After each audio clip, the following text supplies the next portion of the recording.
Hello everyone, welcome back to my Let's Replay channel. Once again, this is Andrew T coming at you. What a great day for replay. This is my vlog review of Fallout and of Tales of Monkey Island. Now, as always, I'll start with my first game I played, which was Fallout, and then follow it up with Monkey Island and give you my impressions and commentary on each game in review. So starting out with Fallout, this is a game I played to death the first time I played it. It was something that I just could not put down. From the fact that the replayability is so high on this, is that it basically, from the first two in Vegas, they've had 2 bad games out of 5 that have just basically, they've thrown the Fallout name on it, and it's not really a Fallout game, but I'll get to that later.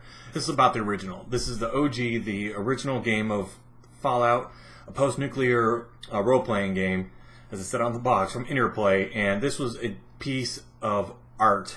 Like, people argue for video games for art. This is art. This was the first game that really gave you a choice, and they called it a spiritual successor to Wasteland. I never played the original Wasteland, but I heard a lot of things about it, like every choice you made actually had consequences, and this was a huge thing in this game whenever the reviews came out in the gaming magazines before it was on shelves. And that was intriguing because back then, you know, most of the games you played were linear or adventure games or point and clicks or, you know, Sierra Logic games. So to have a game that actually came out, was adult themed, adult oriented, and had adult situations in it for a kid was awesome. So whenever you pick up and play, the character creation alone, the Action Boy, not Fallout Boy, Action Boy, the guy that's always smiling in all the characteristic shots, it was a brilliant add to the game, just for the character creation aspect of it, and the way your skills and your special stats actually affected the gameplay. So, and this is something that people ripped off for literally generations after it came out. Oh, your character can have this, but can also have your skills, which is kind of D&D, I guess, was the original of it, but this one kind of perfected it. And what it let you do throughout the game, and how your replayability of it. So you start with a character, you make them male, female, doesn't matter. It gives you like 3 presets of you know, a thief, a brawler, and a shyster. So you can go with those, or you can make your own character, which is a lot more fun. So at first, you know, you try and make everything balanced in your first game, but you quickly realize that this may be the hardest way to play the game, because if you're ever playing it and you just want to put a lot of stuff into one spec or one skill, that's pretty much a good way to go. And you get some hilarious interactions with the world because of it. So if you have the highest luck, you get more special encounters. So you get stuff like, you know, gosh, this is probably bleeding into Fallout 2, but you get stuff like the whale falling, you know, from Hitchhiker's Guide, to get, you know, alien space crash, stuff like that. It's just, you know, Lone Wanderer that, you know, kills everything. You just get a ton of stuff. That's just for if your luck is high. Then if your intelligence is super high, there's also the fact that you can get more dialogue options. You can get more skill points per level. So I had mine on 9 for this replay, and I was amazed how many skill points you got. I had literally 100%, and it goes up to 200% for all your skills on my small weapons skill for the first level. And then my science and speech were pretty much right there the next 2 levels I got. I got over 100%. So, you know, it's just one of those things where if you want to do that, you can, and there are going to be benefits. The only other thing is that if you go the opposite way, if you put your intelligence down to 1, all your dialogue options are going to be like ugh and erg and, you know, me, your name, and it'll get you through. But you may miss out on 1 on quests, or 2 on just, you know, regular dialogue options because you're too stupid to understand what they want, and you can't really talk because you're basically a caveman. And it's the same thing for everything else. You can update your core skills a little bit throughout the game if you find the necessary things to do so, and also your skill points. You can get manuals and update them. This game has pretty much everything you can ever want in an RPG. And judging that it's 20 years old or more, it still holds up to this day. even the cutscenes and the voice acting. I did not know they had so many great voice actors in this. They have the if you've ever seen Drawn Together, the character that voices Foxy is basically one of the first people you find in the game that's actually voiced and has a portrait up that you can actually interact with, and your interactions actually affect their portrait. Like they either smile like, "Oh, I'm happy," or if you piss them off, they give you a permanent resting scowling face. So I was like, oh, I know that voice. That voice has been around since the 90s, and doing voice acting for cartoons. And then, the second one is her father, and that's Tony Shalhoub. Wait a minute. So I looked up the IMDb. This has tons of actors, well-known actors, not just voice actors in it. It had Richard Dean Anderson as the mayor of the Junktown, like the first little hub you get to. And I was like, that's freaking MacGyver. It's an actor from SG-1. Also, they have Keith David. They have tons of actors. I can't bring up the full list now because, that'd be boring. But it just goes to show that this was kind of the first game that went all in and did everything right that they could. From the writing to the dialogue to the humor to the pop culture references to the voice acting to the cutscenes. Everything was top-notch for the time. And the fact that the gameplay and the UI and everything still holds up to this day is insane, because there's so many permutations of the options you can have depending on what character you have or you roll or your stats. It's just stupidly high in this replayability value. So you can usually pick this game up for less than $10 on GOG or Steam. $5 less usually if you get it on sale, and it's definitely worth it for the pickup. If you want to see where pretty much everything started when it comes to the RPG, basically the RPG renaissance started with this game.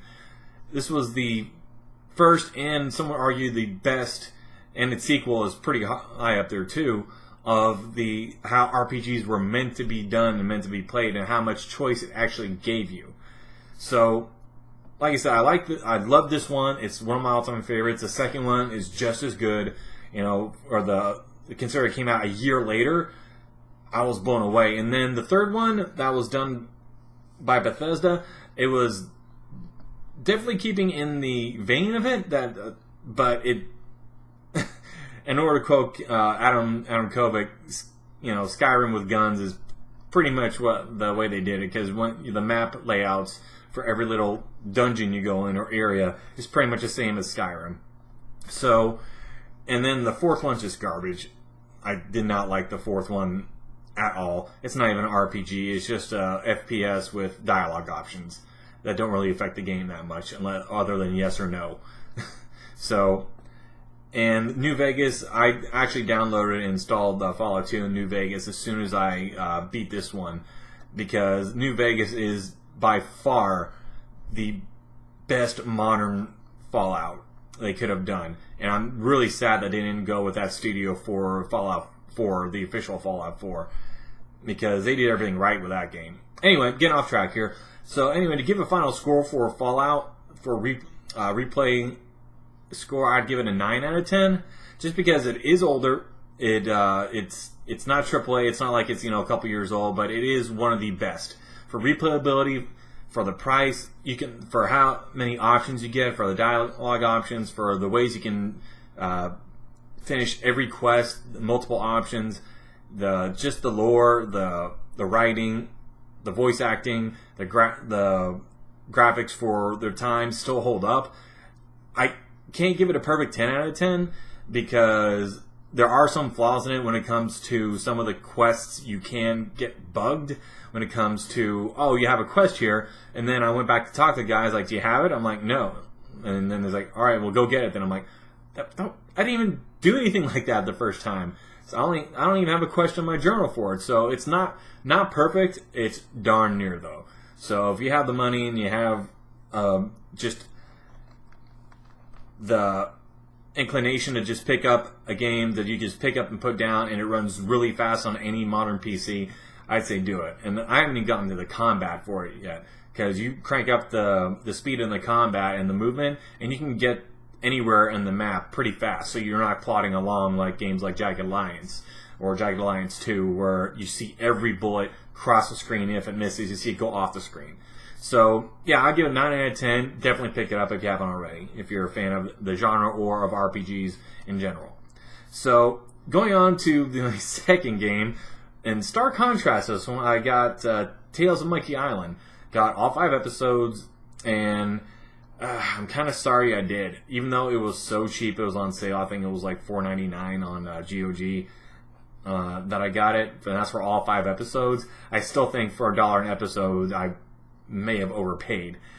Just because Telltale, I have a really up and down relationship with. I really like some of their Lego games that came out when they first started coming out, because they were innovative, they were, entertaining, and the collectibles and everything were really cool. And then when they started doing the other games like The Walking Dead, The Wolf Among Us, what was it, Game of Thrones, and Borderlands, once they started getting into that genre, and hence Tales of Monkey Island, I was like, okay, let's see, what they can do with this one.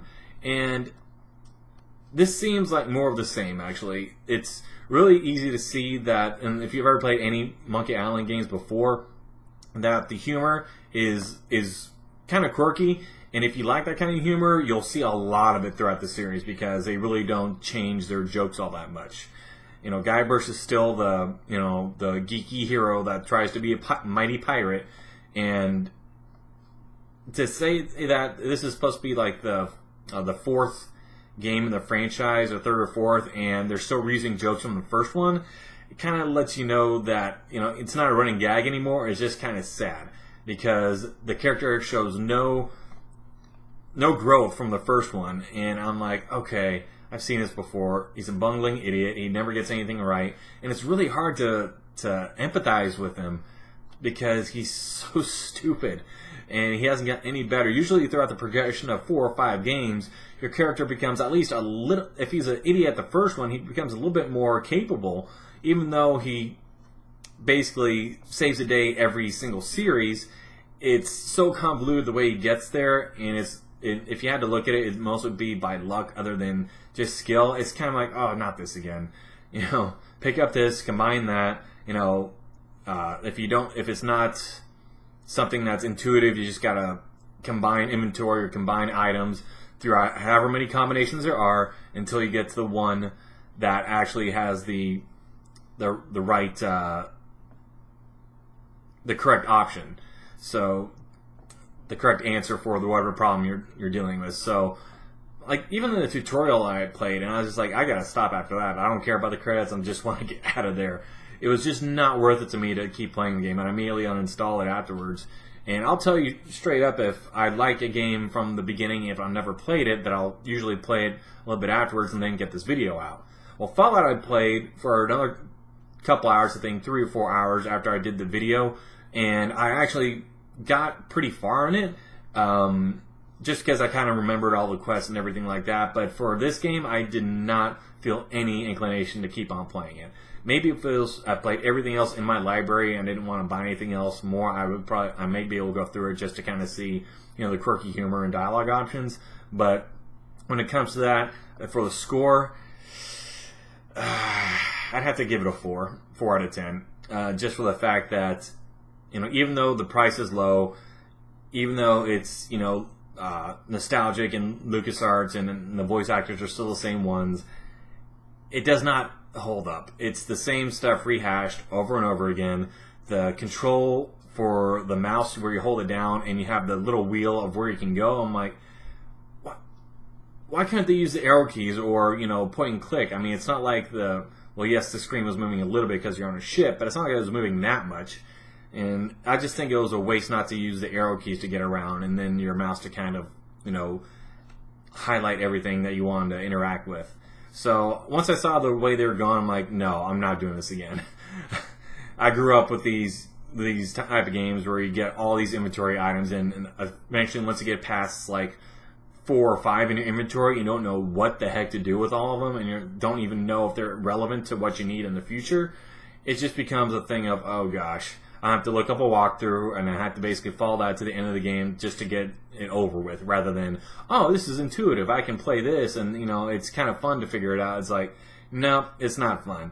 Like, Telltale really dropped the ball on the Walking Dead games, and the Game of Thrones series was freaking horrible. It was just basically watching, a depressing snuff film for Game of Thrones. After a while, I'm like, I didn't even get past I got the fourth one, the episode in Game of Thrones, and I didn't even bother buying the fifth. I just looked up the ending on YouTube because it was just so depressing, and I was a downer trying to play that game because nothing you did ever worked out. Ever. So, for this game, I was like, no, Telltale, you're kind of dropping the ball when it comes to your games like this. Borderlands was by far your best ever. The Batman I picked up and I'm reserving judgment on, but what I saw, looked interesting. But for this one, I had to say this is definitely a 4. Even though the graphics are okay, there's not a whole lot of looks like effort put into it, and the voice acting is still decent, but it's the same stuff you were doing, for the first couple games. So I can't recommend picking it up unless you really want to see the most recent installment of Guybrush Threepwood's, succeeding despite his stupidity. So, as always, thank y'all so much for watching. This is Andrew T coming at you, and it's a great day for replay, so y'all have a good one.